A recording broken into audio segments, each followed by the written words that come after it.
All right, here we go. Welcome, everybody. Welcome to episode number 89 of Sports Cards Live. It's Saturday, March 27th. My name is Jeremy Lee. Before we get on with tonight's show, I want to thank last Saturday's guests. We had Tyler Nethercott from Sports Card Investor, and we had Rodman Martinez streaming live with us from Honduras. A couple of great episodes. Check those out. They are in the archives on the YouTube channel. I want to let you know that next Saturday, my guest will be Tim Getch, founder and CEO at ComC. It's going to be a fun one, so make sure you come out for that. I want to welcome all new viewers. We just passed 2,500 subscribers on YouTube, a great milestone. I thank you all. If you are new here tonight, please subscribe to the channel. Greatly appreciate it. I want to shout out the Big Three Hockey on Instagram. Give these guys a follow. They showcase the finest singles on the internet in the hobby. I also want to shout out to all the podcast listeners. I appreciate you. Thank you so much for listening. And I want to let everybody know we have a Facebook group for the show. It is called Sports Cards Live. Feel free to register to join the group, and it'll ask you for a referral. Just put Jeremy or Sports Cards Live, whatever it is. Also let you all know that tonight, after we're done with Billy Celio, we have Dave McFadden. He's a high-end collector. He will be joining me on After Hours in about 2 hours and 15 minutes from right now. I also want to thank everybody who joined me last night for the PWCC auction ending on eBay watch party. That was a ton of fun. We'll be doing that every month when they end their auctions, their hockey card auctions. All right, let's get to tonight's guest. He's a great friend of the show. He's a product manager at Upper Deck. Let's bring him out. Billy Celio, welcome back to Sports Cards Live. How are you doing tonight, my man? Doing great. It was funny. I called you and I thought I was going to be episode 87 because I was just trying to do the numbers in my head, and I thought I was going to have to wear like a Sidney Crosby jersey, which would just kill me because he still owes me a Stanley Cup back in the day against the Red Wings. And then I thought, you're like, no, you're not 87. I'm like, am I 88? Do I have to wear a Lindros jersey? Because I can do that because we beat Lindros in the Stanley Cup finals. And you're like, no, you're 89. I was like, oh, okay, that's fine. But so who's 89 that you could have been wearing tonight? You know what? I couldn't recall. I'm sitting there thinking of hockey players. I'm sitting there thinking of like football tight ends or whatever. Like I'm trying to remember who wears number 98 in hockey or football, but nothing was coming to mind immediately. I can't think of anybody in hockey that wears 89, but I'm sure someone in the chat can let us know. That would be great. But yeah, this is episode 89. We're making our way to 100. Who'd have thunk it, right?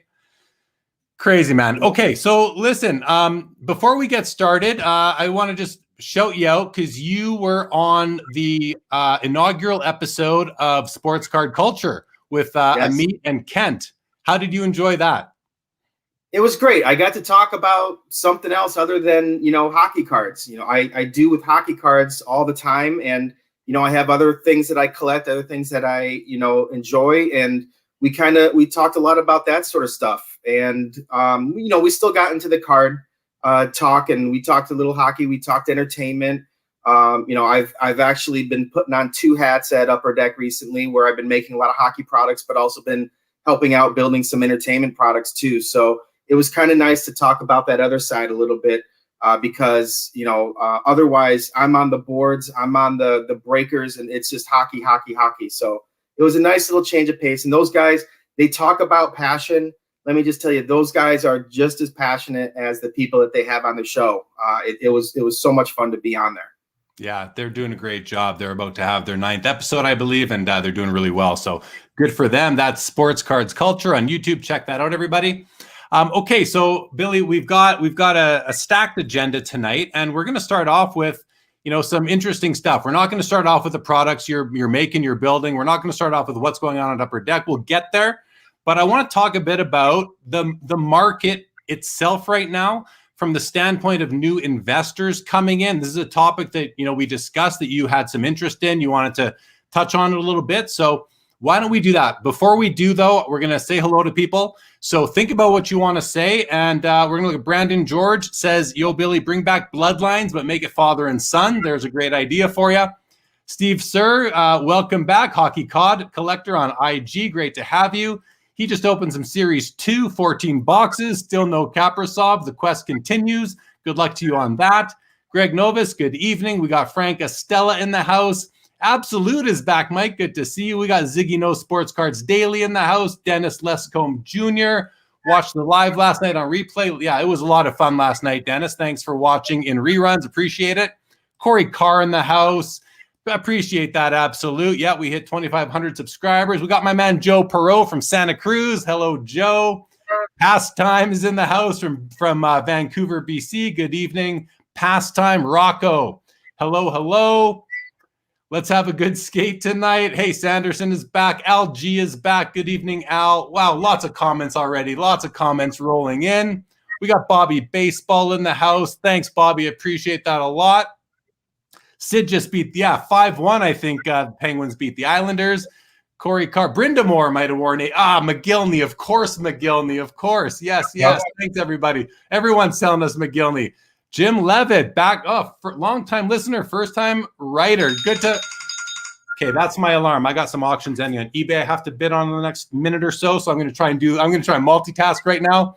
Jeff McMahon, good evening to you. Kent in the house. Hello, Kent. Kent's from Sports Cards Culture. We got Lapper 30. We got YYC. We got Terry Fortune. We got Costa. Okay, hold on, guys. Give me a second here. I got to make so what Jeremy didn't tell you. Can you get it? That bid is in. I don't know if I won it yet. We got Mark Cranenberg in the house. Another long-time listener, first-time watcher. Love it. Great to have you watching live, Mark. Hockey. I don't care what anyone says. The original Pavel Bure is the greatest young gun card ever. It's a great card for sure. We got Yannick in the house. We got Tyson Lee in the house. We got Stephen Foley. Look at everyone here tonight. Todd McDonald, great to have you. Red Wings are winning 3-1. Frank Costello lets us know. And we got Peeps in the house. All right. And I got to snipe another auction in about 4 seconds here. Billy, give me a moment. 2 seconds bid. And I got to snipe this one in 14 seconds. Billy, start talking about the market.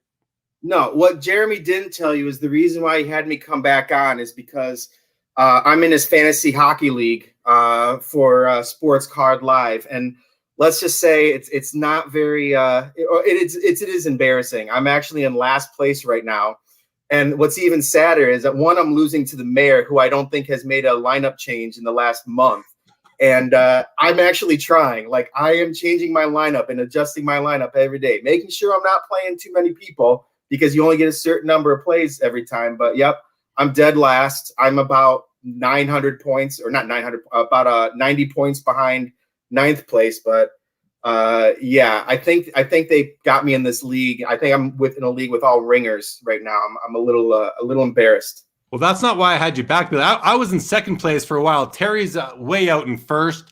I was in second. I've dropped down to third, and only the top 2 spots win anything. So, but hey, it's great to have you. Let's just say hello to the last few people that have come in, and then let's talk about the market from the standpoint of investors in terms of what you're seeing, Billy. All right? Sound good? Yep. We got Mike from Eastridge. We got Greg is glad to have Billy back. We got Dave back. Dave will be joining me on After Hours. Everybody be sure to tune in for that. Hey, there's my man, Victory Investments. Sean, you guys have to check him out on Instagram. One of the best accounts going at Victory Investments. I'm telling you, if you're not on Instagram, it's worth going on Instagram just to follow this guy's account. It is awesome. Paul Cashman, you're a wizard, Harry, he says, Billy. Yeah, Billy hasn't cut his hair since last March, I don't think. Peeps is losing because he drafted both Kachucks. That can't be good right now. Kurt Renaud in the house. Good evening. Okay, Billy, let's get into it. I've got 25 seconds before I have to snipe another auction. All right. Well, first of all, I drafted Carter Hart, so that wasn't a very good decision either. I wanted to talk a little bit about, just the market in general right now. Now, everybody knows there's a huge boom. It potentially started off in other sports, and it's made its way to hockey. And I'm on a lot of, like I mentioned, I'm on a lot of forums. I'm on a lot of Facebook groups. I don't necessarily put my name out there, make comments too often or whatnot, but what I'm seeing a lot of is people getting back into the hobby, which is awesome. I love seeing all these people that, I did it too. I went from, I collected as a kid, I went to college, and then a number of years I came back. And a lot of people are doing that now, where they collected when they were a kid, and all they're hearing is cards, market, investment, make money, and they're getting back into the hobby. But there's a lot of uneducated people, and when I don't mean uneducated, I just mean they're not doing the research on cards. I don't know how many times I've seen on a Facebook post, here's what I got. Did I get anything? I bought this. Did I get anything?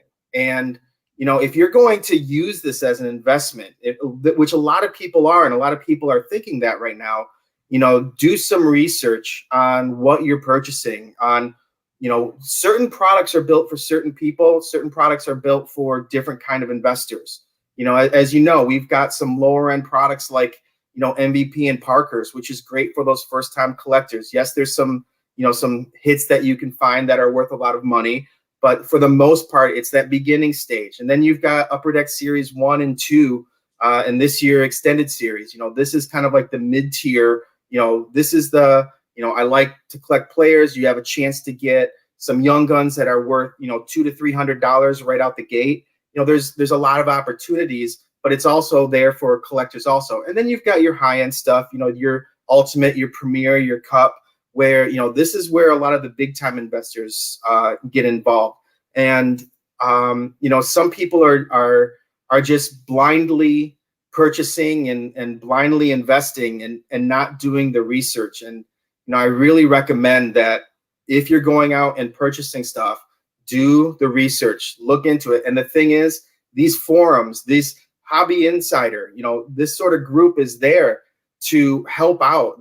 I see a lot of times people post like, I'm looking to get back into the hobby. What sort of stuff should I buy? That's a great idea, a great plan, because people are going to give you that advice. A lot of times people are like, I'm looking for autographs and I'm looking for good value. And I don't know how many times I see people post like, your SPA, that's what you're looking for, that sort of thing. So really do the research. I've already said it 5 times, I think. Do the research before you really start wanting to use this as an investment. Yeah, I think that's very good advice. It really is so important. Do your research and reach out to people that are willing to help you. There's people willing to help everywhere, whether it's on, I guess you have to be careful where you reach out. So I think in addition to doing your research, Billy, would you agree that you need to vet the people you're going to for advice? Maybe watch them a little bit, especially if it's an Instagram or Facebook, maybe watch and see what it is they're saying. What's their spin on the hobby? Are they positive type people, negative type people? Because you can always tell what sort of advice you're going to get if you can get a feel for the personality of the person to a degree. So vet the people that you're going to look for advice from, and then go get the advice. And veteran hobbyists want to share information with new hobbyists because we understand how important it is for the hobby to keep it growing. So we don't want to scare people off. We want to bring them in and let them know that it's not all, that there's a lot of great things happening in the hobby, even in today's in the environment we have right now, where things have gone pretty nuts lately and some people are nervous. And I think that's fair. But there's, as we like to say, and I have to try and snipe another auction here in 3 seconds. 3, 2 seconds, and bid. Okay, let's see how that goes. But yeah, it's important. It's important to do that. Make sure you know who you're getting advice from. I love Instagram for that. There's so many helpful people on there. Facebook, I might be a little bit more, trepid about going on there for advice because there's just a lot. There's so much negativity out there. But there's a lot of positivity too. So I just want to caution people that are new to make sure that you know kind of who it is that you're going to for your advice. Does that make sense to you, Billy? I was kind of rambling because I am kind of multitasking between bidding on auctions and running a show. 100%. Like you said, there are some groups that you go on, and if someone asks a question, you get a lot of smart aleck remarks. You get a lot of negativity. I see it a lot also. A lot of uninformed people. We get, we post stuff on Facebook, our Facebook page. And a lot of times we'll post stuff and you'll just see, people will ask questions like, oh, how much is this? Like, how much is this going to be a box? Well, we don't talk about prices, but then you'll see like, oh, you're going to have to mortgage your house. Oh, this and that, they kind of just, no, they're asking about how much it's going to cost. We need to be better as collectors too. to, be positive with some of the new people. Yes, it's tough. They're new. You'd think that they know this stuff, but they don't. So, the responses that we give in a whole, and like you said, I think it's more often on Facebook groups, could be a little bit more positive. A lot of people find Facebook as a opportunity to make a funny comment and try to see how many likes they can get off of their funny comment, as opposed to really helping the person out. Yeah, and there's someone makes a point further down here that all positivity isn't always a good thing, and I agree with that actually. And I agree with that. Chris McGill from House of Jordans, he's well known for saying that you need both sides, because when you have the critics and you have the negativity, it almost forces the hobby to be better and to do better and to strive for better. And I'm okay with that. I think it is important. It's also important to not be naive and not have rose-colored glasses, and to understand that the hobby, there can be a downside, I suppose. There are things that aren't going to be perfect, and it's not all flowers and roses type of thing. So I don't disagree with that, but if you want to get into the hobby, and you want to learn from people who've been there for a while, you're better off getting advice from people who have been there for decades rather than months, who have seen many cycles. And that's really important. Everything works in cycles in life, right? So including the hobby. So if you're going to ask for advice, try to get it from somebody who's seen a lot of the cycles. I think that's really good advice, if I might say so myself. I want to just shout out here, we got Sanderson to Orr, who's back after 5 years. That's pretty cool. Now we've got some questions coming in that are off topic at the moment, so we're gonna skip over some of those, but we will get to them a little bit later, or just re-ask them again. Costa, ask it when we're on the topic. Justin Bodenhouse, good evening, Justin. We got lots of comments, guys. I greatly appreciate it. Justin Boat says, start with a few quality vintage and a few different sports. That's good advice. Quality vintage is always a good place to go. And if you want to go modern, then you got to pick the players that you believe in, that are going to be good performers, because good performers on good teams are always a good way to go as well. Okay, so Billy, the next sort of topic we had, which I think it's a good segue into it, is, you build products for a living for Upper Deck. You build hockey and entertainment products, and products come out, and then they get much praise and much criticism. I want to understand from your perspective as the guy who builds these and then is out there reading social media, reading message boards, how thick does your skin need to be as a product manager, a product builder, when you see the products you build being criticized to absolutely slammed? How does that make you feel, and what's your response to that? That's why I build the beard even thicker. They got to get through more to get to me. No, it's kind of, if you know me and you've talked to me and we've talked cards, it's kind of well known. My first few products at Upper Deck, I'm responsible for Contours. I'm responsible for Full Force and Champs, and they didn't go as well as I would hope. And initially I just kind of took it, well, I'm learning, and it is what it is. And as time has progressed, we've built I've built a lot more sets since there. And, as you said, we do listen, we do read, we're not blind. We're not just like, we're just going to make the same thing we made next year, and everything's just going to be perfect and everyone's going to like it. We take risks, and sometimes they go great. Sometimes they go horribly wrong. The criticism, and like I mentioned on the Facebook pages, I think nowadays it's just gotten to the point where, people just want to complain about something. UD2 just came out, and, the first questions that everybody was asking, and don't get me wrong, it was a justifiable question, was, how are the corners? How are the corners of the cards? Because they were, UD1 was bad. It was almost like they were just ready to jump on the quality of the corners for Series 2. You just kind of have to, you listen to it, but you can't take anything personally. but you definitely want to kind of store the criticism away. And some of the criticism that's given is actually very good criticism, like you said, or like your person said. Sometimes, it's good to have good and it's good to have bad. There are definitely times where we get criticism and we're like, we do need to fix this because the consumer doesn't like it. And then there's other times. I'll give you an example. Where it's just you're getting criticism without the consumer doing any sort of research on the product or on the insert. I have a insert in Upper Deck Series 2. It's called box filler. Now somebody hears that and they're just like, how lazy have they gotten at Upper Deck that they just call it box filler because that's all it is. And I heard that comment over and over again before anything happened. And I'm just like, guys, do the research on this. Look at the checklist. The checklist has Probert, it has Domi, it has McSorley, it has Tiger Williams. There's a theme to this. Box filler, penalty box. They're in the penalty box.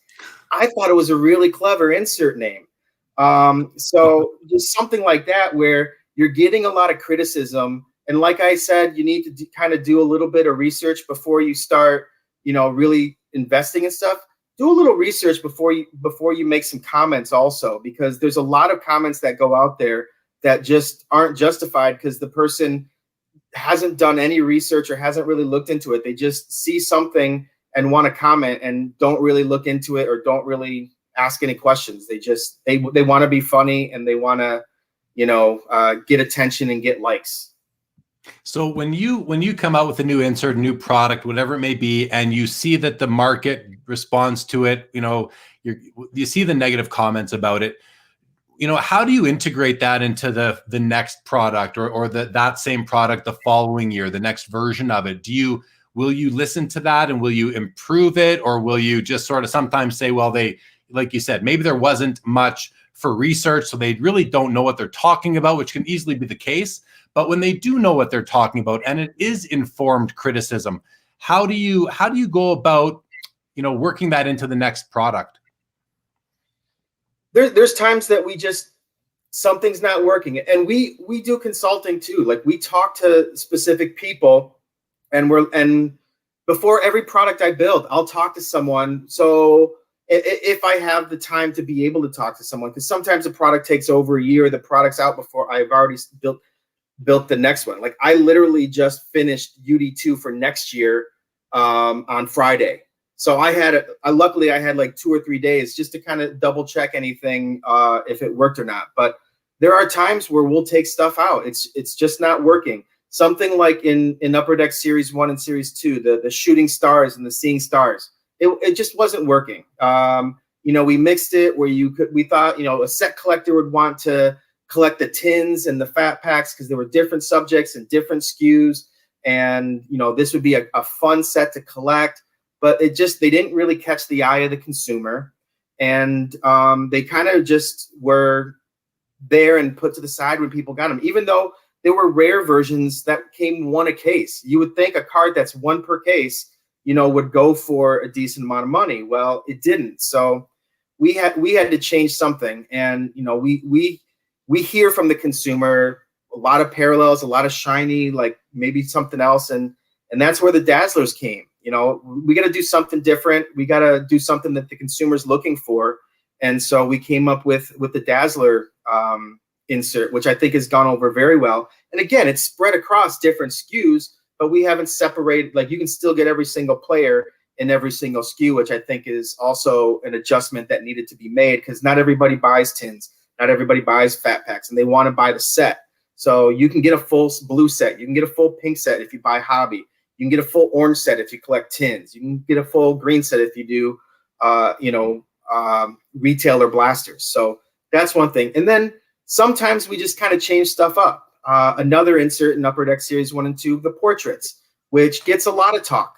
And guess what? They weren't getting talk for a number of years because they were bored. They were stagnant. It was just kind of like a close-up black and white photo image with a blue border, and they were very boring. And people were like, do something with these. So I did something with that.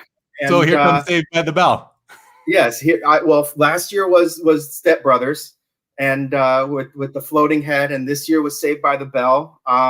It's something different. And here's the thing: some people are going to love them, some people are going to hate them. Some people remember having those specific school photos where they had the lasers in the back, or they remember this. I had the photo where you're like this, and then there's the head up here, and I had those exact photos. That's what made me think about it. And there's going to be some people that never had those photos and don't know why we did them and think they're the dumbest, ugliest cards in the world. And then there's going to be other people that think these are really cool. And not every insert's going to, be liked by every single person. When you talk about having thick skin, there's an example. I heard a lot of people talk about how much they hate portraits. And I heard a lot of people say that they thought they were really cool and they remembered, having the same portrait. And like you said, a lot of people call them Saved by the Bells. There's different generations of people that are collecting right now. There's, very vintage. They like their vintage cards. There's the guys that came up in the junk wax era. There's the people that, came up in the late 90s that love all these inserts. And, now you've got a whole nother group of people. So there's just different collectors throughout. And, portraits was one of those inserts that, we listened to the people and we changed it. They might not like it, but it's fun and it's something different. Well, you can't make everybody happy all the time. You certainly know that. And once you realize that, maybe you can sleep, maybe you start to sleep better at night. With respect to Dazzlers, I know those caught on. I have a neighbor who lives right across the street from me, collects hockey cards, with nothing to do with me, totally independent of that. And when I met him and realized that, I was like, wow, how cool is this? You collect cards. My neighbor collects cards too. We have this in common. And one day he says to me, he goes, yeah, I'm collecting these Dazzlers. I'm putting whatever color set together. He's got like several of them coming on mail days every day, loves them. So it's, you just never know who's going to like what it is that you put out, and you're never going to know who isn't. So I think the important thing is that you keep trying to improve, you keep trying to do better and come up with innovative ideas. That's really what it comes down to. And so far, I'd say so good. I like a lot of what you guys do. Some I don't, but of course, right? You can't like everything. There's so many different products and there's so many different inserts within each product that, again, not everybody's going to like everything. Mike says, I can't disappoint him here. He says, research and McGuire Scratch X, because he says Jeremy shows his bottle that's within arm's reach, and it is. This is the stuff you use to buff out any scratches or scuffs on your slabs, everybody. McGuire Scratch X 2.0. I haven't shown this in a few months, so there you go. Don't want to disappoint absolute authentics. Steve Sir says positivity wins. You guys are my extended family. Happy to have you as part of the family. Steve, hockey though says negativity isn't a bad thing. If you're 100% positive, you might come off as a nut. Yeah, I agree with that. You know, it's good to be balanced, and I think that's definitely true. Michael Ham, I haven't read this yet, says hobby is about collecting. The new guys are hard flippers. Yeah, several of them are. If the flippers leave the market, what happens to prices on the mid to low tier cards? I worry too many people may lose money and run. Some will, but the nice thing, and I've said this many times, is that a lot of the people that have come in will turn into collectors. It's just a numbers game at that point, and they will stick it out. And the hobby is going to go through cycles. If you don't believe that, you're just not aware. It's going to go, the hobby will go through cycles, but how big are these cycles? How far are we going to veer from where we were to where we're going to go? And that's all pretty much up in the air. Joe Perot says the bottom line is collect what you like. This whole investment thing has gotten a little out of control. I mean, that's a fair comment. You see a lot of charts, a lot of graphs, a lot of investment talk, but the fact of the matter is sports cards are worth money, and they're worth a lot of money, and they always have been. Now they're just worth a lot more money. So it's just a part of the hobby, and it's a part of the ecosystem. And I think that it's a necessary part.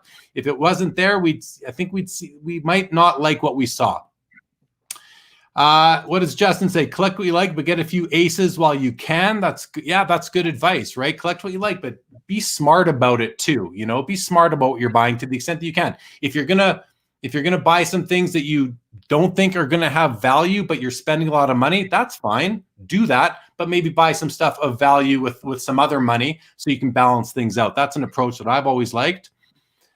Okay. We lots of comments here coming, lots of comments coming through. Everybody really appreciate it. YYC says, I love the box filler set. Haven't pulled one yet, but chasing it, Tim Hunter for sure. That's pretty awesome. Tyson Lee Isikovich, I would love for Upper Deck to create an exquisite rugby league product here in Australia. That would be awesome. That's kind of cool. That's kind of cool. Welcome to Australia. Happy to have you in the house. Hockey Guy says box filler is a great name. Pokes fun at the hater. I like that. That's actually kind of true, right? It is.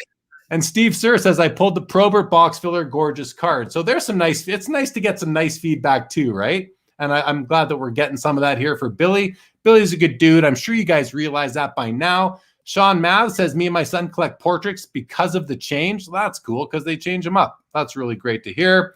Paul Wedman loves the old school class photo laser beams. Peeps likes the throwback theme. So, Billy, not everybody doesn't like it. That's for sure. And Steve says, great job adjusting it. My mom never let me get the laser background. So you get it in sports cards later on, right? For sure. Chad says, hey guys, great show last night, Jeremy. Billy, any pull on getting Ozzy out of the broadcast booth and back between the pipes? Our Red Wings need him. Reference to Chris Osgood, former Detroit Red Wings goaltender, Stanley Cup champion with the Detroit Red Wings, for sure. Tyson says, we need more hockey here in Australia. So hard to find. That's an interesting comment. Would be great to have more collectors in Australia collecting hockey for sure. Hockey says, can't wait for the horrible 90s mall photo studio backgrounds, right? Those little booths that you'd go into. That could be next, Billy. There you go. There's an idea. Yeah?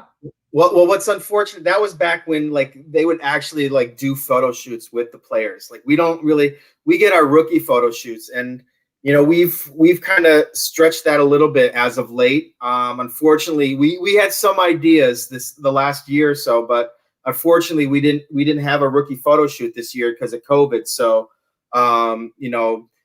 creativity is on hold for some of this stuff. But no, those old school 80 mall pictures. I mean, they actually used to do photo shoots when they're wearing the tight jeans and tank tops and stuff. That was a little bit of different time, and they could go out and get those photos done. Yeah, we're just trying to get them to sign their stuff and bring it back to us now, let alone do a photo shoot. Yeah, definitely a strange year we've had. Andrea Carranza said, this must be an inside joke. Billy, will I still be your favorite player if I become a Stars fan? Remember, I was the first Grim girl. Anything you want to say to that? I used to be a soccer coach, and I had a family. They literally had, between cousins and sisters, they had a family that could almost fill a soccer team. What was hilarious is you had to motivate them in different ways. And Andrea here, I had to yell at a lot. Another one I couldn't yell out, otherwise she would break down. So I had to be really positive. Another one didn't even listen to me, so you just kind of had to joke with them. And then their cousin was a goalkeeper, and she had the greatest nickname for a goalkeeper was the Grim Keeper, which was still one of my favorite soccer nicknames that I've ever had. All right. Paul Wedman says the shiny inserts are great for young kids. Oh, and some adults too. My boys love canvas. They call them scratchy cards. There you go. They do have a scratchy type surface. Jim Levitt wants to know, how long does Upper Deck have a hockey contract? What is the process to be awarded a contract? That's not really a question for you, is it, Billy? Oh, no. And if I were to say anything, you would be talking to Billy, the hockey card collector, and not Billy, the guy that works for Upper Deck. Right on. Dave said, Billy would love to see Titleists and Hardware Heroes back in the Cup. Any chance we'll see those make a reappearance? I think it's probably been since, 2008, 7 or 8 since we've seen those? We're always looking. One thing that I do, and I've actually had conversations with Jeremy, is talking about old inserts and stuff that people would want to see, and never say no when it comes to bringing back some old stuff. I love vintage inserts. I love bringing stuff back. We brought back designs and stuff, and even the simple stuff as MVP, and you see what a big hit those are. So yeah, we're always looking to bring some stuff back, and you might see something in the near future. What about property of? Is it? I don't think I saw any on the checklist in this year's Cup. Is that something you're just taking a year off of, and we'll see again, or what's the plan there? with ingrained coming out, we I don't want to say we have to be stingy with our sticks, because we definitely have a lot of sticks, but didn't want to, like, we don't like to step on the toes of other products. Specific products have different chases, and ingrained had a chase hit where it was almost like the property of, it had the the nameplates and stuff. So we I stayed away from it while building it, because I didn't want to step on the toes of ingrained. It was a very big hit in that product. Fair. I like Joe's comment. I said a little out of control. I'm all about smart decisions, though I don't always make them. That's the thing, right? The hobby, there's a lot of temptation in the hobby, whether it's cracking product or, prospecting on a player. There's lots of ways. We have Peter Maldo from Puerto Rico found cards that are 28 years old in good condition. Congrats to you, Peter. Love to see those someday.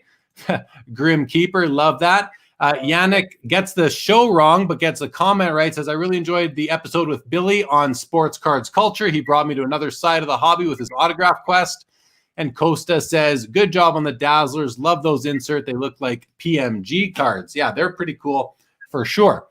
So Billy, we talked about it. We said we talk a bit about the hockey market in general. So from your perspective and Upper Deck's perspective, how do you guys see the hockey market right now? How is it doing relative to prior years and relative to other sports from your perspective?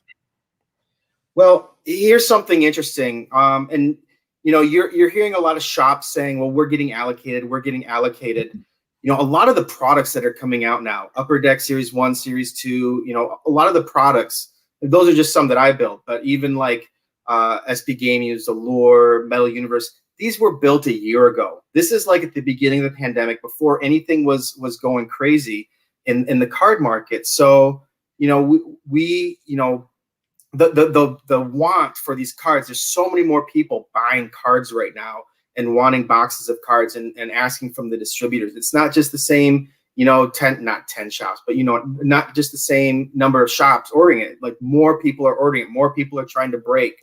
We're getting applications for diamond dealers all the time. So it's the same amount of product, but there's so many more people out there that want it. And so I was having a conversation with a friend of mine today, and there's not been a product that has gone down since pre-order. So if you have an opportunity to pre-order a product right now, I'm telling you right now, take advantage of it, because all that's happening is the prices are going up, and it's a great opportunity. Card shops are giving you the opportunity to pre-order before it comes out. But once it comes out, you're seeing what's happening. It's just the market's kind of determining, there's only so much of it built, and there's a lot more people that want it. That's going to affect the price. So, Jeremy, Metal Universe, I know you want as much of that as you can get, but as I said, there's only so much of it out there. So I don't see the market change. I don't see the market changing at all, at least through the 2021 season. And I think it's going to be strong in the 21-22. One of the reasons is, and we'll probably talk about this a little bit later, but the holdover class for next year is, we say this every year, but it really is. This is probably going to be one of the strongest holdover classes that you've seen in a number of years. And a lot of that has to do with the cutoff date for rookies to get like Young Guns. It was February 12th. So there's already a number of top prospects that have, skated since then that people are looking forward to. And you could get Byfield skating before the end of the season. There's another one, let alone you got the whole draft class. There's potential guys coming up there. So I really don't see this ending, within the next year. I see products still having a big demand, and the market being very healthy. Before we talk more about Metal Universe, my favorite upcoming product, I want to just talk a bit about the extended series that's coming out. So we've had Series 1, Series 2 just came out, and now you guys are doing what's called the extended series. I've seen some people call it a cash grab because people love to People love to accuse card companies of cash grabs. They forget that you're in business to make a profit. People just forget that, I guess. But Costa asked the question a while ago. I think he wanted to, what can we expect for Young Guns in the extended series? So let me explain the extended series first of all, because I don't think a lot of people, like you said, a lot of people are saying it's a cash grab. When we built series 1, when we built series 2, there was so much uncertainty. You saw what we had to do with series 1. We had to, we got to deal with the league to be able to use Lafreniere, and we got to deal with the league and the Players Association to use the bubble players. Series 2 comes along. When we're building it, we still don't know what rookies we're going to have available to us. So we kind of have to build it a certain way. And here's another thing: like, people were complaining that, well, so-and-so still with this team and this team. That checklist for Upper Deck Series 2 for the base cards, because there's so much work that was involved for Series 2, that base set was made before the season even started for Series 2. Usually the first 2 weeks of the season is our crazy time for pre-press. That's when they have to get pictures of all these guys. That's when, we're trying to figure out who skated, who didn't, in that first week or two. And it's guys are working weekends, guys are working overtime, and it's a lot of work. Well, that didn't happen this year because no one had skated at the beginning of Series 1. That actually happened for Series 2, where we had to sit there and wait like the first couple weeks of the season to find out, okay, who's skating.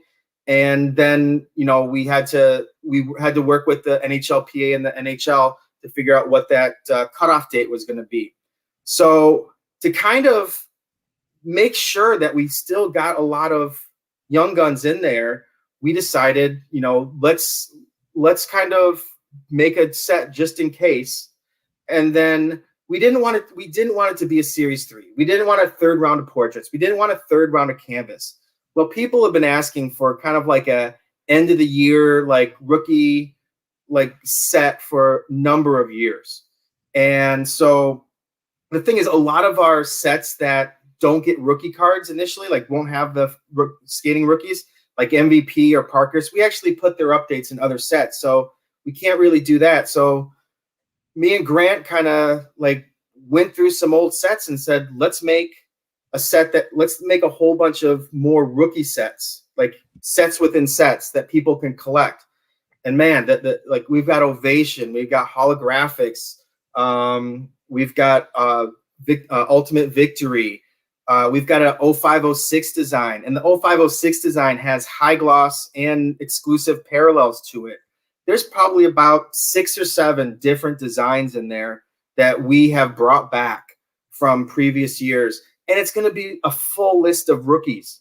So do you see how crazy the MVP colors and contours are going for right now? But numbered out of 250. Some of the top couple guys are going anywhere between $250 and $450 just for the MVP, cards of those rookies. This is a set that has 7 or 8 different sets with your Alexis, with your Stutzels, all the big rookies right now. So that set's going to be insane. When I talk about pre-ordering stuff, this is one of those sets, guys. Pre-order it because, if you thought UD2 was a little crazy, I have a feeling this one's going to be even crazier. And what's great is I've loaded this up with Easter eggs, a whole bunch of Easter eggs that aren't in the solicitations, that you are going to be, jaws are going to be dropping on some of the Easter eggs that we put in that set. And I'm super excited. I'm not telling anybody. Don't even try it, Jeremy. I'm not going to tell you. I love me some Easter eggs. But that's kind of why we built the extended series. It's for 2 reasons. 1, because of the uncertainty, and 2, because people have been asking for a rookie set for a while. Now, what should you expect from the rookie crop? It's going to be the guys that we didn't get before February 12th, and so the guys. So sorry, Billy, the guys that hit the ice up until February 12th, but are not in Series 1 or Series 2. So anyone who any player who debuted in the NHL after February 12th will not even be an extended. They'll be holdovers till 21-22 product, correct? Yes. And I've had a million questions about SPA. Unfortunately, that's not my product. And if I don't speak upon, other people's products unless I ask them, and I haven't asked them. So if I don't know whether or not Tony's the one that builds SPA. I'm not sure on whether or not they what they're doing for the update Young Guns that they've had in the past. If it's something different this year or what they're doing. So I can't answer that question. I can just tell you that we got 30 Young Guns in the series, and they will have all the same parallels that all the Young Guns in Series 1 and Series 2 have. The checklist too is kind of cool because it's all those players that maybe only get O-Pee-Chee cards, that haven't had a UD1 and UD2 card in a while also. But it's not just those guys. We're also doing a 44 card all-star set. So you're still going to get an opportunity to get, McDavid and Matthews and those guys as base cards in the set. It'll just be an all-star version of them. All right. You mentioned Tony. So Tony is one of your colleagues. He's another product manager at Upper Deck. You also mentioned Grant. Can you just tell people who Grant is? I mean, he's been on this show before, but not everybody would have seen that episode.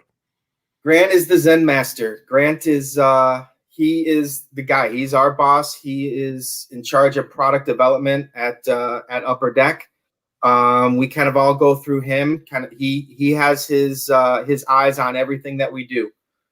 We go through him, and he looks at our builds, and he'll give us feedback. Sometimes you agree with him. Sometimes he gets the Billy face, which is this. Because I don't necessarily agree with what he's saying, but I'm telling you, 9 times out of 10, this guy knows what he's talking about. He's been in the business for quite some time. He worked at Beckett for a number of years. He was the guy that created worked on the price guides. His Excel knowledge is beyond compare.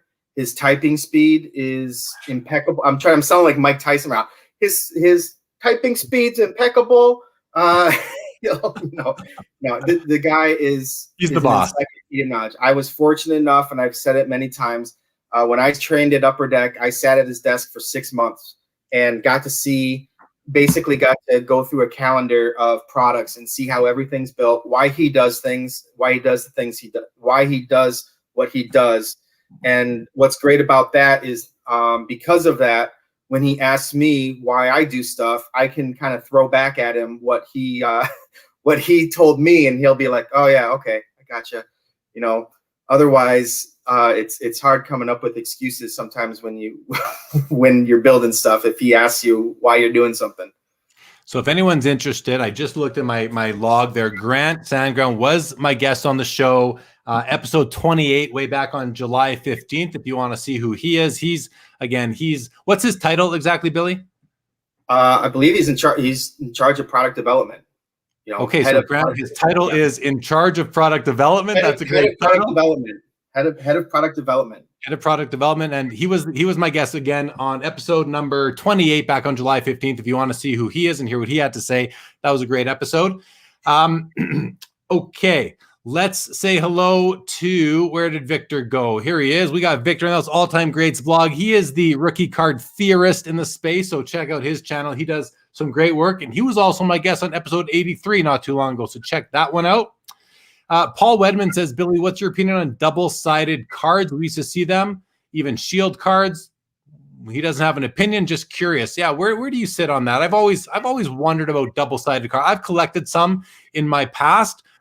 Personally, not a huge fan of them because you can only see one side at a time. But where do you sit on that right now when you're building a product? I think if you look at the last 3 or 4 years of product, you can kind of tell what my thought process is on it. I agree with you. I want to be able to see what's on the card. We made an achievement card in Parkhurst one time, and I purposely made it a tall boy so you could fit all 6 autographs on the front of the card, because it's so cool if you can see Gretzky or Sakic, Yzerman, all on one side instead of, oh, well, I got 3 guys on here. And then what if you put like the wrong guy in the back? Like, what if the guy likes 2 of the players but doesn't like, 2 of the players, and it's all mixed up? And yeah, I'm not a big fan. And I store my collection. I'm actually resting my computer right now on my boxes of cards. So it's at the right level. And I store them in count boxes, and I'll flip through them this way. I don't like look from the back end. So that's my opinion. Kind of a long answer for an easy question. Oh, fair. Okay, let's go to this next comment from Terry. He says, lots of shops won't give us pre-orders because they say they don't know their allocations. Finishes off with, the collector always screwed, a very negative sort of perspective, but maybe it is in fact a fact. What can you say to that? I've heard that too. I've heard that shops, because of the uncertainty of allocations, as I mentioned, there's just so many people. There's so many more people out there wanting product, that guys that would normally get 20 cases are getting 4 or 5. I've heard horror stories where they're getting 1. And it sucks. I understand that. I'm just saying, if you have the option, try to take advantage of it. You might not get it. But I'm telling you right now, the price is probably going to go up just because of demand right now. And, he says always screwed. And I wonder, is it true always, or is this just unique to this particular year where the hobby's blown up? I think it's unique right now, for sure. Yeah. So I don't think the second part of that is really fair, Terry, but I understand your sentiment. I think the other thing comes down to is, if you're buying product, it's really between the relationship you have with your LCS. If you're a regular customer buying a lot of product, you got to think they're going to hold something for you at least, or give you a fair shake at it. I know the guys in town here, they do that. They make sure that their best customers are going to get at least a box of a product. So if you're buying regularly, you're probably going to be able to get product. If you're not, yeah, you might just not get it. And that's just a sign of the times, really, to use a SB Authentic reference there. Is that about right? Or what can you add to that at all? I agree. And like you said, there were a lot of shops that bought a lot of product that at the time, maybe it was a weak rookie class, but they still purchased what they were supposed to purchase. And I bet you those guys are getting, they're being rewarded for purchasing during downtimes also. And Terry, you can just sell one of your 100 Wayne Gretzky rookie cards and let your LCS keep that behind the counter to make sure, as collateral, to make sure you can get some product. I'm sure they'd work with you. Okay. Past Time says extended series will help meet demand in the market and keep series 1 and 2 more affordable. This is coming from a shop owner, so I'm going to assume he knows what he's talking about. That's Ken. Thank you, Ken. Okay. Hockey says, why is it called Metal Universe? Are the cards made of metal? He goes on to say, hold on, Billy. He goes on to say, I realize Fleer had Metal Universe as well, but don't understand the name. What can you tell us about the name Metal Universe? It's, we're bringing back Skybox Metal Universe. That's kind of where it's so, I don't want to say it's so hot right now. I sound like Zoolander. Hansel, that guy's so hot. But no, it's like, it's one of those things where I said, we listen to the marketplace. We listen to people talking. We listen to people like Jeremy that constantly talks about PMGs and constantly talks about the inserts and the Metal Universe cards. And so we found a great opportunity to bring it back. And, no, they're not made out of metal, but we give them that metal feel. We use what's called the Light FX, which is the type of foil to make it kind of like shiny, and the universe aspect of it, we use weird, crazy, designs from the universe. And it's just a really cool looking set. And we're bringing it back, and we're doing it right. We're not just we're bringing back some of the stuff that people love and bringing it back the way they want it. And we also created some new content for it also. So it's a mix, but we did it right. We paid the money to build the forms the way they were built before. And I mean, it's a brand name to hockey. It's like, when you're on an Apple computer, you don't expect to eat it like you would eat an apple. So, it's the same kind of thing. It's simply a brand name. And it's also hockey. And anyone who else doesn't, if you don't know, if you go back to the mid to late 90s, Metal Universe was a very popular product that Fleer put out, and that's what they called it. And you knew it wasn't made of metal back then. And so, you kind of know it's still not made out of metal, which is, I can't believe I'm even saying that right now. But again, it's just a brand name, and I'm super excited it's coming. It's coming back. I've had the privilege to be able to chat with Billy about it for the last while and give some opinions, which I've been happy to do. Very excited for Metal Universe. That brings me to Jordan Riker's question. He says, what's something about Metal Universe you can share that might not yet be known publicly? Is there anything, Billy, that you can tell us about this highly anticipated product that we may not know right now? And if not, something we might know. I think our solicitation sheets kind of gave a great example of what you're going to see. It's got its regular base set. It's got a wider range of rookies in the base set. It also has kind of like a vintage. We're bringing back the vintage design. So there's a specific insert that's just pertaining to one of the old designs from Metal Universe. We brought back some of the really cool inserts like Jambalayas, Platinum Portraits, and Intimidation Nation, and a few other ones. And then we also built a few new ones, and I kind of had some concepts. I wanted to put some acetate in the set also, and our design team knocked some of these new designs out of the park. I'm really excited. I can't say enough about our design team, by the way. They have consistently, in a time that's been extremely busy, under extreme circumstances because of being able to be in the office or working from home. Like our head designer has been working from home for the past year because of just having enough people in the office and not having enough people in the office. But our design team has gone above and beyond. Our whole pre-press team, I say design, but that's our pre-press team too. The guys that do photos, the guys that touch up the photos, the people that put the type on the cards, the copywriters. I mean, it's just been a crazy year. So Upper Deck as a whole, our whole pre-press team has gone above and beyond. But I'm really impressed. There's a lot of pressure when you're trying to come up with creative designs that go into Metal Universe. You and I have talked about some of the stuff, and they're expecting some crazy, some weird looking stuff. They're expecting some cool looking stuff. They're expecting some die cuts. They're expecting, like, Metal Universe is known as just one of those products that has cool inserts. So there was a lot of pressure in that. So, and we've got different parallels, all the retro PMGs and the regular PMGs. So there'll be two different groups of PMGs in the set. And then some other parallels in there and some other inserts. But, it's what you expect out of Metal Universe. And we didn't use everything up. I'll just put it that way. There's, we're going to bring back Metal Universe next year, and there's going to be some more old time favorites and some more new stuff for sure. All right. Sounds good. Sounds good. And I do want to get into a little bit about, you're already working on some products that are going to come out a year from now. And I want to get into that in a few minutes here. Steve Sir lets me know that the Flames scored. That's good news. Out of the box sports card says extended will be great. So there's some good feedback on extended. Hockey says, how come Parkhurst isn't that popular? It's a big name from the 50s. What can you say to that with respect to Parkhurst?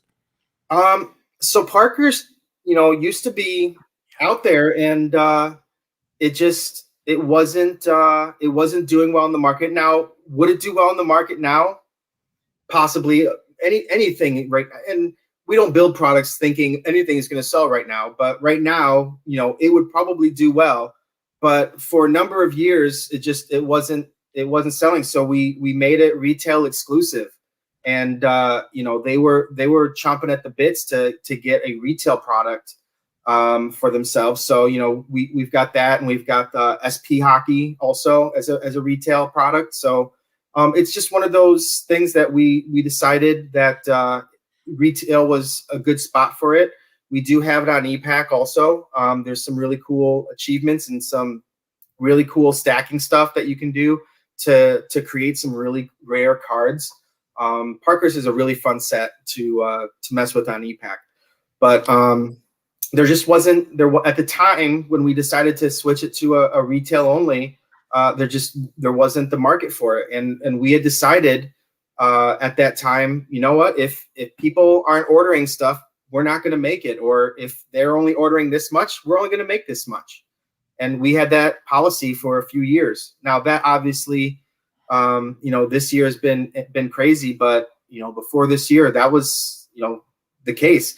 Now, we've already put our numbers in for this year's stuff, as I said. So that's why the demand is so high compared to previous years. Yeah, well, the market's grown. Hockey Guy says, any plans for having parallels in a set, making an actual rainbow of colors? It's a great idea. All right, there you go.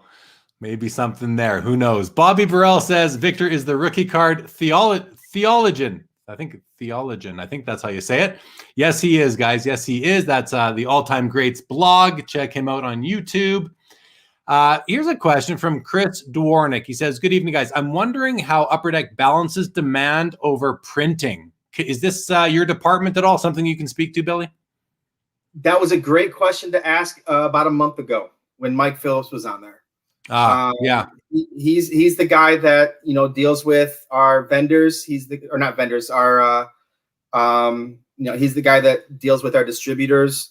Whether it be, regular hobby or retail or whatever. So he kind of gives me the pulse of what I should be building and how much I should be building.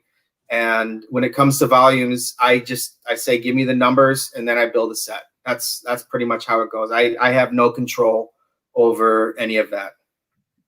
All right. Steve Sir wants to shout out his LCS in Michigan, Grand Slam Sports, a stand-up guy. That's great to hear. Hockey makes an incorrect assumption. I cannot get any product just for being Jay Lee. I wish I could. Out of the Box says Upper Decks Extended is available for pre-order through many internet retailers currently. Terry says it's been going on for quite a few years now. I bought cases for years from a great shop. Then all of a sudden they stopped giving me any sort of pre-order price. They lost much of my business. I mean, sorry to hear that, Terry, but they're probably doing okay. It's just the way the hobby is right now. So as someone called me today for totally other reasons, a sad panda Terry right now. Sorry to hear that. Super Striker says, ever think of putting rhinestones on a card, like all over? Would look super cool. What do you think of that, Billy? I think we did that with the no, we didn't do it with. I was going to say we had an achievement in one of our entertainment products with it was Thanos with the glove and it had the 5 stones on it, but haven't thought of rhinestones yet. Okay, good. Brandon George says, the man, the legend. Hello, Billy. Steve Sir, speaking of metal cards, loves me some Synergy. Synergy is one of those polarizing products that Upper Deck puts out, right? You either love it or you hate it. There's not really any in between. But yeah, I'm a Synergy guy too, Steve. Some awesome hidden gems in that product for sure. Is that your product, Billy? I don't remember. It's not mine, it's Tony's, but that's a great example of one of those where the market, the hobby shops or whatever are like, yeah, we can't sell this. It's not doing well. They don't order it. And so we don't make a lot for hobby, but I'll tell you what, it does very well on e-Pack. Tony has built I'm not trying to, as I'm wearing an e-Pack jacket, I'm not trying to pump e-Pack, but it does very well on e-Pack. The achievement program is very good on that. And there's some really nice cards. They've improved it every year. And like I said, there's just some people that are going to use the same jokes that they've used year after year without doing any kind of research on the product. If they actually looked at that product and look at what it was offering, they probably, if it was new this year and they saw that product this year completely new, they'd be like, this is a great product. But because it has that, because of previous years where they felt that it wasn't that good, they're missing out. And Jeremy's stealing all the low-numbered base rookie cards out from under all of y'all. Not just myself. There's a fellow on Instagram, House of Cards, who does them too. He did a he did a little PC showcase last night or the night before. I guess it was the night before, showing a bunch of cards that he has pulled. And here he is showing his Sidney Crosby or his Wayne Gretzky out of 7, the one out of 8, from the one from 17, 18. I'm like, oh, quite envious. Some amazing, amazing cards. And they don't go cheap. Some people are starting to clue into some of those real hard cards from Synergy. Sanderson to Orr wants to know, how many total products does UD put out this year? I don't know. Because again, not all of them are mine. So, I know I build probably at least 10, around 10, maybe 8, no, more than 8. But yeah, probably at least 10.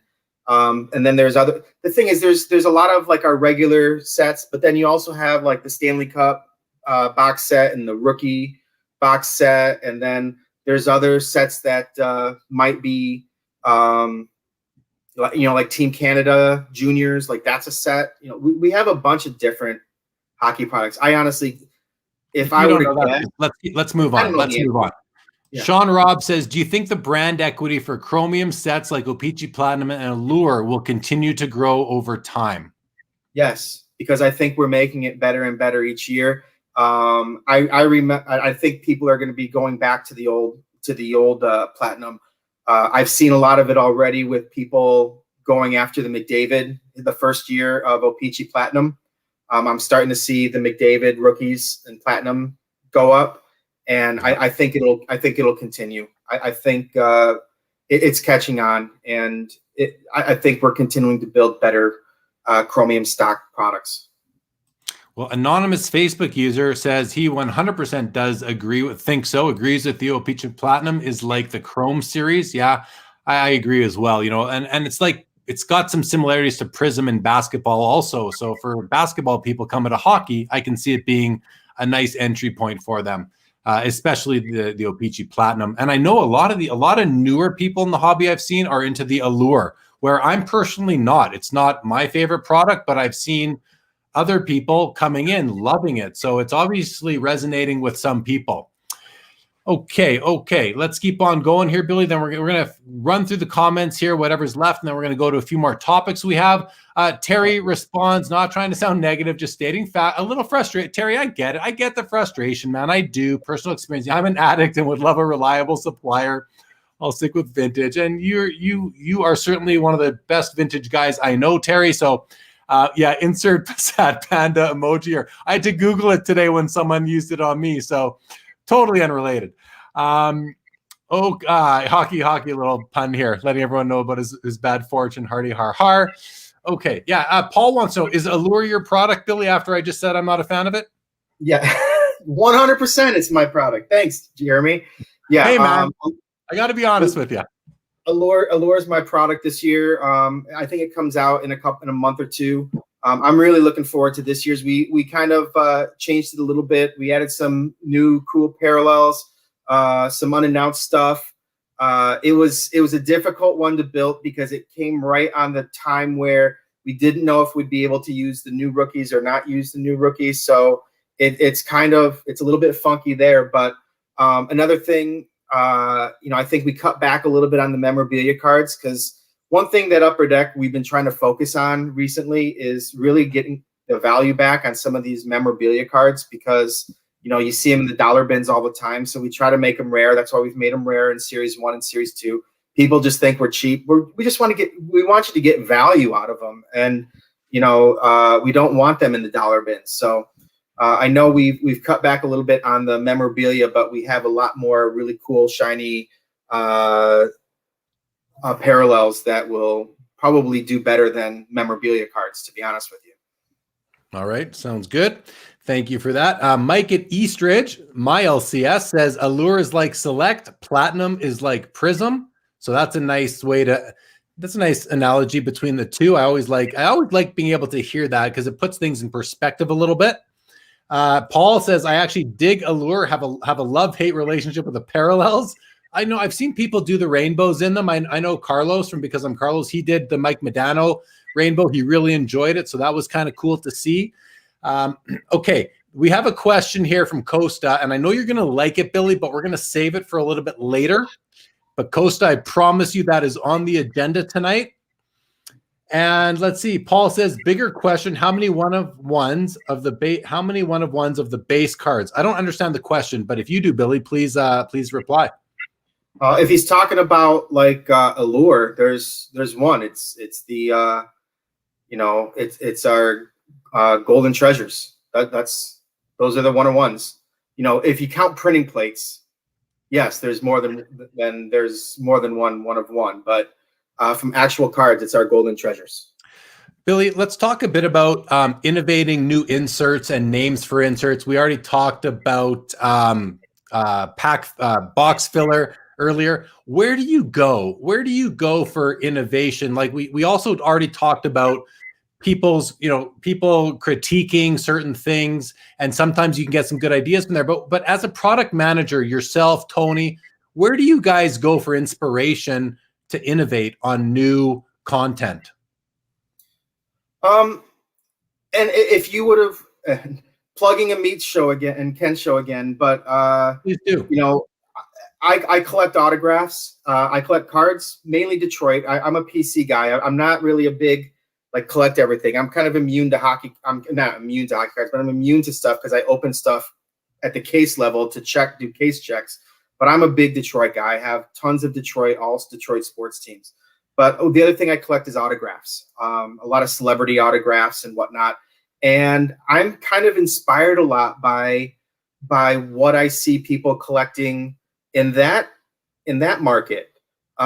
Example would be just like using some paint pens in something like color coded or something like black and amber, is like seeing how the paint pens pop on specific colors with specific backgrounds, that sort of thing. So, I use a lot of what I see people getting signed and how they're getting signed and what they're getting it signed with. I use that as some examples.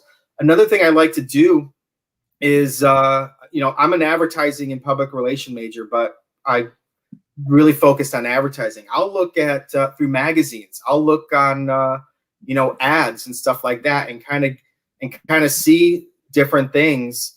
It could be an ad for a sofa, I don't know, but the way that the ad is built, and like, oh, that's kind of cool how they did that. Like, I'll look at different aspects of stuff. I remember in advertising, like with print ad, like the Z. If you are looking at an ad, the first thing you see is the upper left corner. Then you go across, then you go diagonal, bottom, and then you go across. Like just little things like that.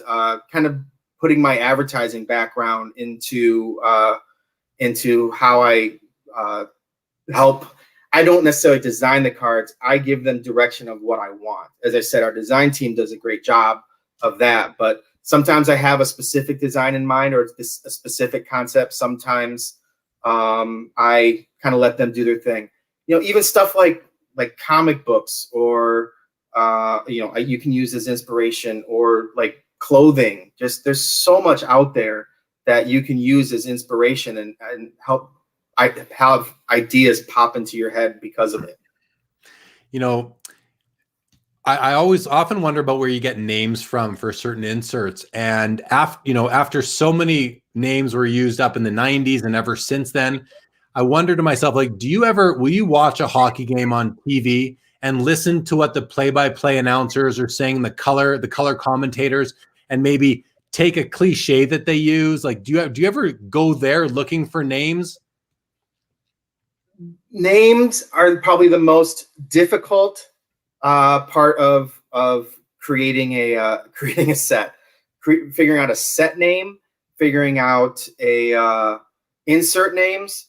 Because as you said, so many have been used, and from a legal standpoint, even if something's close, you don't want to make something that's even close because you're afraid that another company will be like, you stole our idea and whatnot. So, I have to get every single insert name approved by our legal department, and they do a copyright search. I'll tell you one of the ones I was going to do, and I'm bummed out that I can't do it. Was like, I wanted to do an insert name called All Dressed, and it would be like initially I thought it would be like a jersey card because of the the uniform, and then we were talking like, wouldn't it be cool if you made it like a potato chip bag or something like that? But talk to the legal department, and guess what?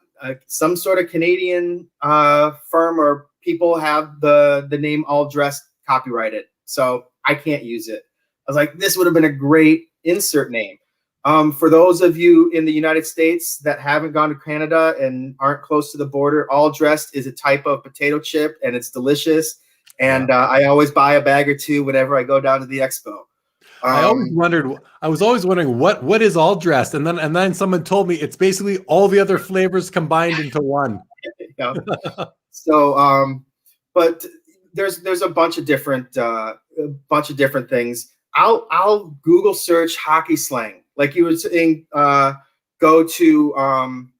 watch some games. I'll watch games. I'll Google search hockey slang.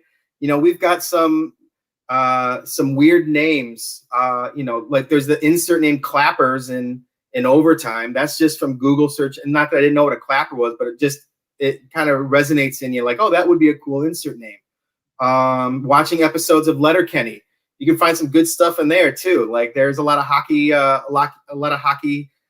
jargon in that show. So what about Trailer Park? What about watching Trailer Park Boys for some jargon? That could probably work too. So we have lots of different ways. It's just a matter of getting it past legal, and that's I jokingly have, when I first started working there and met the person in our legal department. She just told me, she's like, just blame legal. And I put it on a Post-it note, and I've had it for 7 years on my computer. And it just says blame legal because unfortunately, they're saving our butts. Not unfortunately, fortunately, they're saving our butts from our sometimes over creative minds. Yeah, for sure. Henry H says, let's get NBA back to Upper Deck. And then Sanderson gives you a freebie here, Sin Bin Legends. Like Sin Bin itself would be a good one. Have you ever had that one come across your table? Not sure. That'd be one you have to look and see. You have to be really careful with enforcers. The league doesn't necessarily glorify enforcers in cards. They don't want us to show blood. They don't want us to show people fighting, stuff like that. I think Gong Show Grinders was an insert I made in was that one? I think that was Full Force. It was either Full Force or Fleer Ultra one year, the Gong Show Grinders. But you have to be you're walking a tightrope when you're dealing with enforcers and insert names for them. Okay, a couple more comments here. Because I'm Strange says, how about replicating some of hockey's biggest sets from years past in shiny chrome, like a retro blast? I love that kind of stuff. If you can get the designs. Who owns the designs from the 80s and the old O-Pee-Chee and Topps designs from the 80s? Are they still owned by, are the O-Pee-Chee designs owned by Topps, or are they part of your O-Pee-Chee brand? We did not get any of the designs with O-Pee-Chee when we got it. We got the name, and we've started creating O-Pee-Chee since. So the farthest back we can go is 89-90 baseball, which is this card right here. There's your 89-90 throwback baseball card. Yeah, that's about as far back as we can. It's it's a great idea. Our competitors do it. Well, one of our competitors do it. It's not like Panini's bringing back old style. I guess they have hoops. They can go about as far back as we can. Yeah. But Topps owns most of those old designs. Okay, and Super Striker has an idea. I don't really know what he's getting at. Maybe you do, but any plans for a reverse retro themed set? What does reverse retro mean? Super Striker, can you tell us? Or Billy, do you know what he's getting at? No clue. No, I don't know either. Super Striker, love to hear what you mean by that. If you could describe that a little bit more fully, appreciate it. Okay, while we're waiting for that, Billy, let's talk a bit about what are you already working on for next year, and like how. And I think it's interesting too, because like how far ahead it's important for people to understand just how far ahead you need to be planning. So let's hear a little bit about what you're working on right now for next season. Well, like I said, I literally just finished our big brief for Upper Deck Series 2. And that just came out. And the problem right now is a lot of products are coming out later than they should. And as Mike Phillips kind of described it when he was on the show, a lot of that has to do with the vendors having time to print the products. They're just so overloaded with products, one, because of the way the market is, and two, because of the shutdown or limited staff members they're allowed to have. So normally Upper Deck Series 2 is a February product, and it's coming out, middle of March. So usually I would have a lot more time to kind of look into that. But the next product I think I'm building is Metal Universe for next year. So I'm pretty excited about that.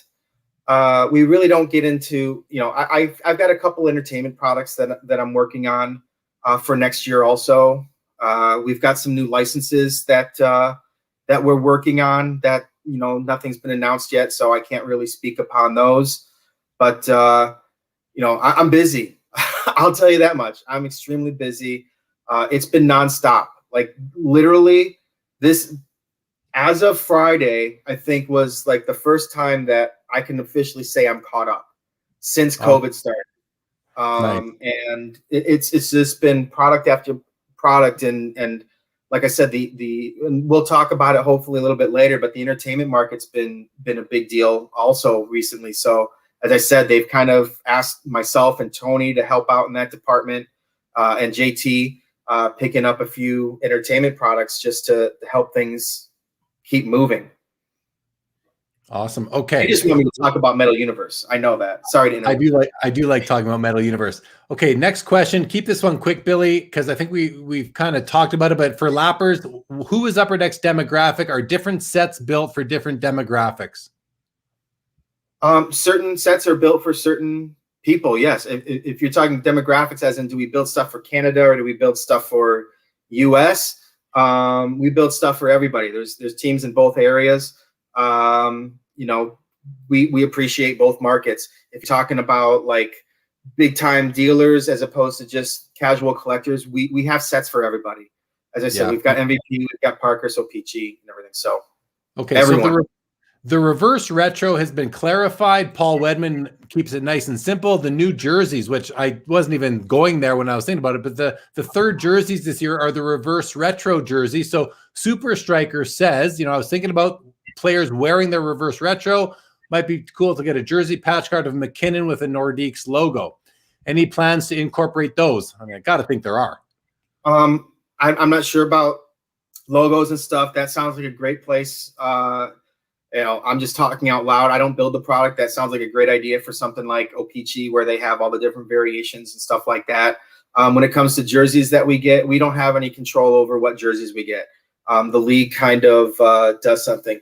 Would it be great to have parallels of those kind of jerseys? Yeah, that's another idea. But obviously, everything's happening now, so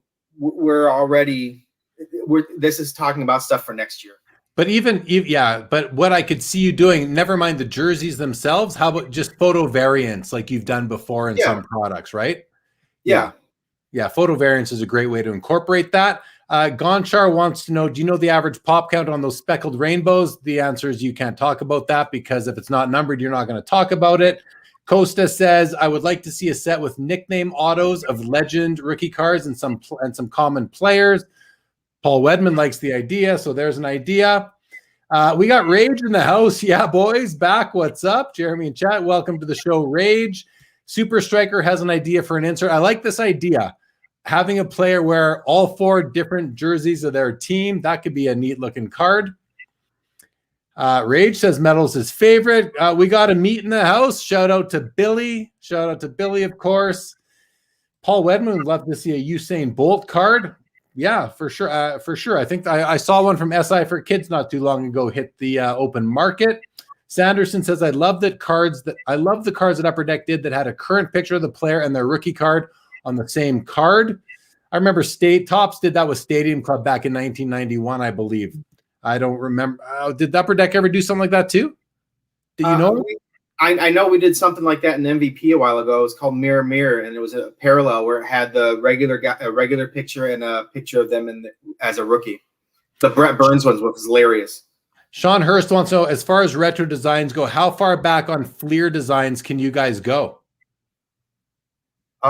Fleer, we have a lot more flexibility, I'm pretty sure. I know if we wanted to use like Jordan rookie card, we could use Jordan rookie card. I think we've done it in the past. So I think we have a lot more flexibility with Fleer. Right on. Okay, that's great news because there are some awesome designs there. Because I'm Strange loves clear cut hockey. Can't wait for Metal Universe. Keep up the good work. Very nice. Clear. Because I'm Strange. Cardboard Culture says, I think we need to see Billy. We need to see a Billy Celio autograph cards. You got to do a carbon, but a photo variant. Billy wearing a Leafs jersey. Yeah, you'll never see that. Lapper says, please never cut up a game worn jersey again. Signed Jersey Collectors. Yeah, good luck with that, Lapper. Think you're fat chance on that. We'll leave it at that. Jeff Smith, what about a return of Young Guns for Hockey Legend? So just some ideas. Steve Elmore's in the house. Good evening, Steve. Okay, Billy, let's move on now to talking about, and Costa asked the question a long time ago. I don't know if I'm going to be able to go far back enough to find it, but I'm going to try here very quickly. He says, Billy, do you create any of the Marvel and other product sets on EPAC other than hockey? So let's talk about what you're doing on entertainment, Billy. Well, the only product of mine entertainment wise that actually is out yet is X-Files from a while ago. But I have been working on some Marvel products as of late. I know that there's some big hype right now, some huge hype actually about Marvel Black Diamond, and it's got signers that we haven't had before. It's got signers from the top Disney Plus shows right now. It's got Elizabeth Olsen, Scarlet Witch. It's got Paul Bettany, who plays Vision, and then the most recent Falcon Winter Soldier, Anthony Mackie, Sebastian Stan, Emily Van Camp, George St. Pierre. These guys are all in Marvel Black Diamond, along with those big names like Hemsworth and Evans. And just it's the Marvel universe, and it's gonna be crazy. And what I had mentioned to you, I think, is dealing with the Marvel sets too. Is guys, this is a great opportunity to kind of look back at some of the old Marvel sets that we built. Also, I was talking to somebody. I had an Elizabeth Olsen that I got in a trade a long time ago, and when I got it, it was about $150 to $200 card. As soon as WandaVision came out, that card is now about a $400 to $500 card. The Sebastian Stan cards have gone from $150 to $200 and something dollars immediately. And so I think I pulled here's the Olsen card that I have, and then just start. You have other people on here that kind of talk about the market. Kind of look ahead and see, what's coming out. You're going to have Thor coming out soon. Guess what? We've got, Hemsworth. We got Zoe Saldana. Like, that's going to be a big name that you can still find fairly cheap. I'll tell you a name that we have in here that if you look at Star Wars is selling for a lot of money, and right now it's still very affordable in Upper Deck, is the Taika cards. Like, this guy just won an Oscar. He can do no wrong, and he's in our Thor Ragnarok set. And so these Marvel cards, I kind of, some of these basketball cards and some of these like hockey cards, like the Gretzky rookie cards, those are like stocks that are going up. I kind of see like the entertainment cards almost like mutual funds right now, where they're going up a little bit, but you don't really see the entertainment cards going down that much. They're not going up to the extremes that I gave you a few extreme examples, but they're not going up like huge. But they're still very solid investments for cards right now. And then our publishing is doing very well. Also, or the Marvel publishing cards, like the Masterpiece and the Marvel Annual just came out, and those cards are very popular now too. People have, how people have their hockey players, their PC hockey guys. Well, there's Spider-Man collectors, there's Wolverine collectors, and so people have been really collecting. We make rare versions. We make precious metal gems of these guys also. And people have really caught on. This whole card thing is just spreading itself out, and you're seeing it in other facets also with different licenses, for sure. Do you enjoy doing these entertainment products? And I don't know if you'll answer this, but what do you enjoy doing more, hockey or entertainment? So hockey is it, man, hockey is just it. I build a lot of the same sets year after year, and it's a challenge every year to make it better. I've talked to people and I said I'm so excited about next year's season or series 1 and series 2, and it's because I think I built an even better set next year. And so coming up with a better set year after year and how can I improve on it? That's a challenge that I love. The entertainment is just a nice change of pace. It's like, okay, because we're always told, oh, it's just the same thing every year, set to set. It's the exact same thing, and it's not. There's certain inserts that people want to see, and we bring them back, and then we always try to add some new stuff to it. But there's stuff that people expect. In entertainment, there's no expectations. You can autograph, sketch cards, metal cards, plastic cards, comic book cut cards, all this just crazy. They had the cards with like fake webbing in it and Spider-Man. Like there's so much ability to be creative and kind of think outside the box. I mean, we do that in hockey too, but we're dealing with universes in entertainment. So I enjoy entertainment as a nice change of pace. It's fun. I prefer to be doing hockey because that's what I'm comfortable with, and that's where I find a challenge.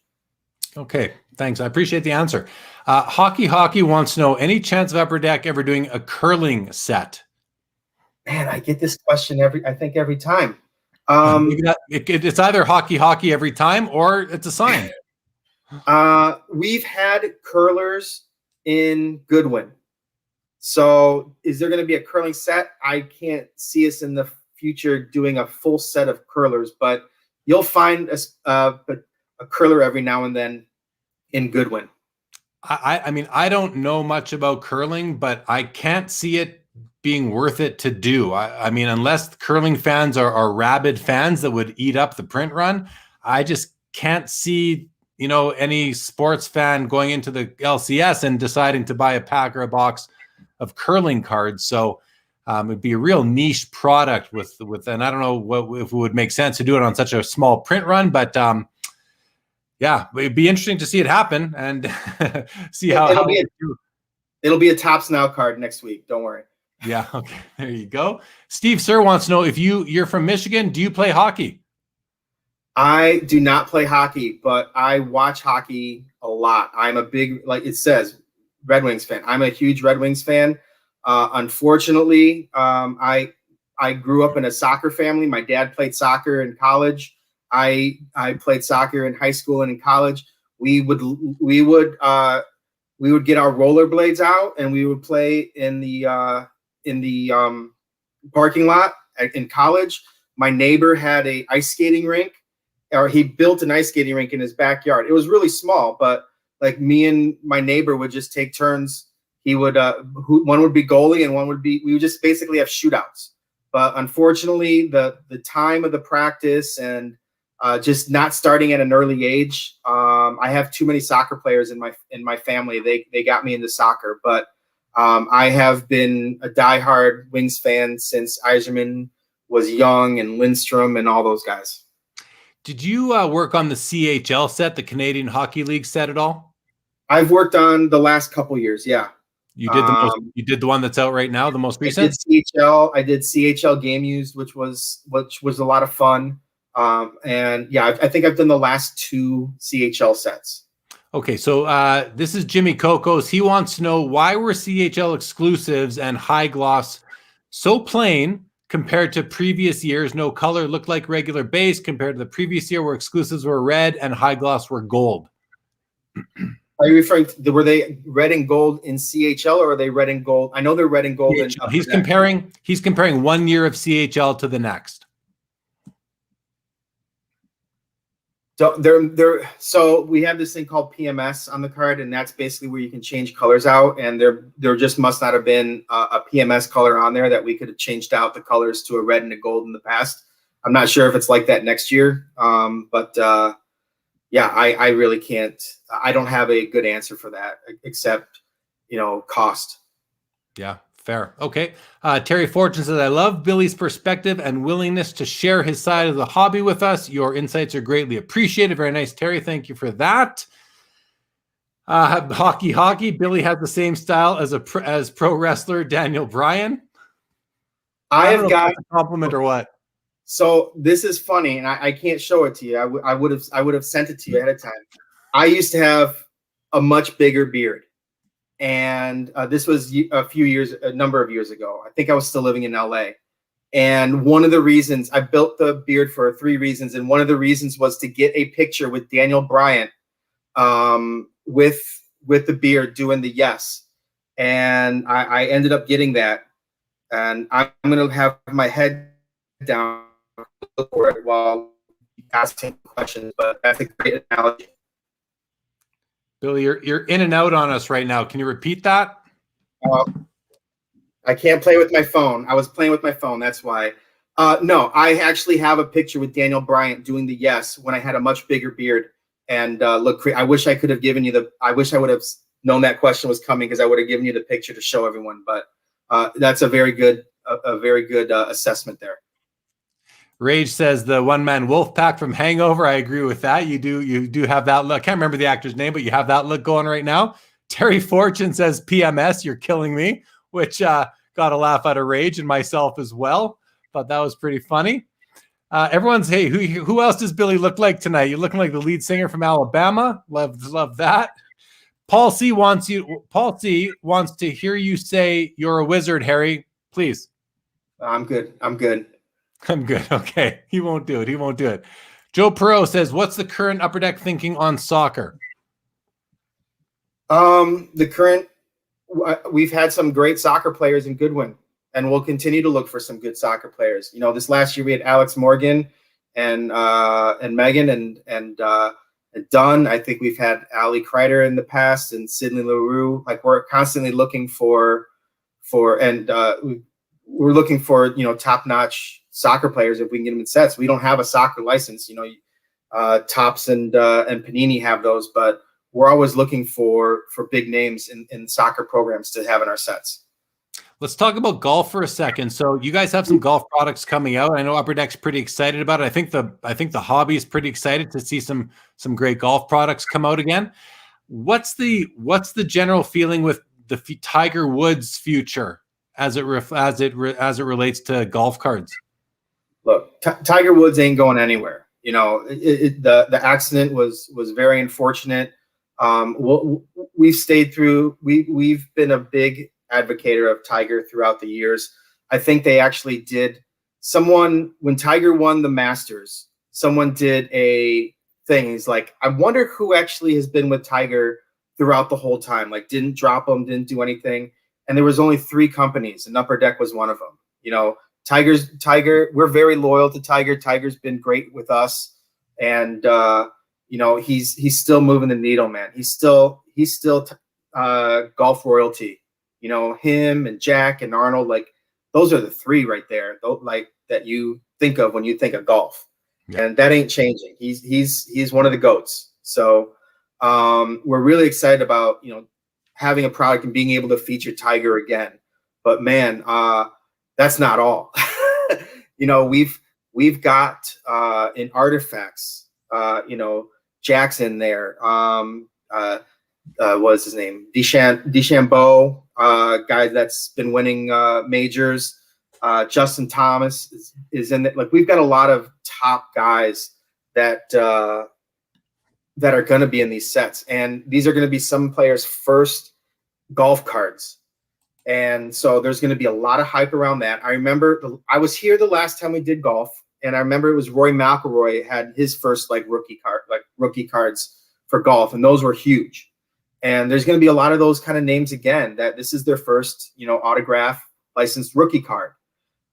So those are going to be huge. And here's something to think about. You talk about products and sports, like, people started off getting Jordans, and then they've kind of worked their way down on getting, other big names, other Hall of Famers and whatnot. And it's happened in basketball. It's happened in baseball. It's happening in hockey. And I think golf is the next place you're going to see it, because there's going to be so much hype around the the golf products that we're putting out. There's already a lot of hype on it. Like, as I said, I hope you pre-ordered it because it's already gone up. But there's so much hype around golf. I think people are going to go back and look at the old sets and look at some of the autographs of some of the all-time greats that are in some of the sets that we've had in the past. You know, we had Arnold Palmer signed for us. We had Brian Nelson signed for us. These are some, you know, all-time great Hall of Fame golf players, Lee Trevino and Chichi Rodriguez and stuff like that. So I really think golf is going to be one of the next things that that people jump on, because I looked at some prices just recently and I'm like, they don't know yet, do they? And I think once the golf product comes out, it's an amazing product already. Tony's done a great job with it, and I think past products are going to go up even more. Not just the product that has Tiger Woods in. I mean, the products have Tiger Woods in it, but it's not going to be just Tiger Woods. That's going to be going up. Cool. I'm excited to see some of these products as they start to make their way out to the marketplace. Hockey. Sorry, I meant this one here. Costa says Dustin Johnson, Wayne Gretzky dual auto. That's a great idea. That's you know, that'd be nice.